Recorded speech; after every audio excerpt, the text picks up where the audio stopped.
لوگ رزق کے لیے کتنے پریشان ہیں، حالانکہ اللہ تبارک و تعالی نے فرمایا کہ رزق میں دیتا ہوں اور لوگ رزق کے لیے پریشان ہیں۔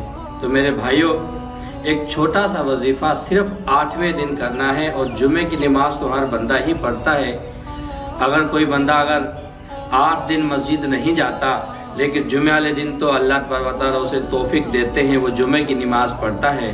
اور پھر دوسری بات بتلاؤں کہ آج کل ہمارے ماحول میں کیا ہے کہ مسجد کے اندر آتے ہیں اور 2 رکعت نماز فرض پڑھی، اس کے بعد چلے گئے۔ تو میرے بھائیوں، سنت نوافل پڑھنا بھی ہمارے اوپر لازمی ہے۔ ہم سنت اور نوافل پڑھنے والے بھی بنیں، اور یہ ہماری زندگی کے اندر ہمارے لیے لازمی ہے۔ تو میں یہ آپ کو مختصر سا وظیفہ بتلاتا ہوں۔ یہ مختصر سا وظیفہ صرف 8ویں دن کرنا ہے۔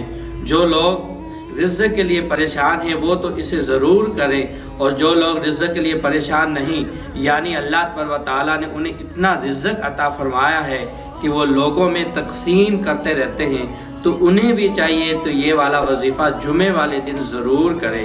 اور جمعے والے دن ایک گھڑی ایسی ہے جو مغفرت والی گھڑی ہے، اس گھڑی کے اندر جو بھی دعا مغفرت کی مانگی جائے، رحمت کی مانگی جائے، کسی بھی چیز کی دعا مانگی جائے، وہ ضرور قبول ہوتی ہے۔ صحابہ اکرام نے آپ علیہ السلام سے پوچھا، یا رسول اللہ ہمیں بتلائیں وہ گھڑی کون سی ہے، اس گھڑی کا ہم اس گھڑی کا انتظار کریں، ہم دعا مانگیں۔ تو آپ علیہ السلام نے پیارا ارشاد فرمایا کہ وہ گھڑی جمعے والے دن عصر کے بعد ہوتی ہے، یعنی سورج غروب ہونے سے کچھ دیر پہلے آتی ہے۔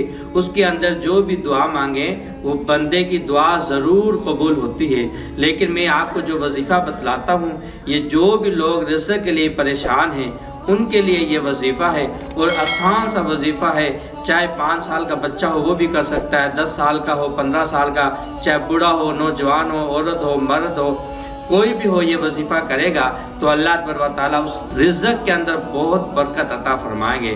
وہ کیا ہے کہ جب جمعے کی نماز پڑھیں، جمعے کی نماز کے بعد سنتیں پڑھیں، نوافل پڑھیں، دعا مانگیں، اس کے بعد صرف 100 مرتبہ یہ اللہ تبارک و تعالیٰ کے 99 ناموں میں سے ایک نام ہے، 100 مرتبہ اسے پڑھنا ہے، الفتاح الفتاح الفتاح الفتاح الفتاح۔ اس کے پڑھنے میں کتنی دیر لگے گی؟ 100 مرتبہ پڑھنے کے بعد پھر دعا مانگے کہ یا رب کریم ہمارے گھر کے اندر برکت عطا فرما۔ پھر دیکھیں کہ اللہ تبارک و تعالیٰ کس قدر آپ کے گھر کے اندر برکت عطا فرماتے ہیں۔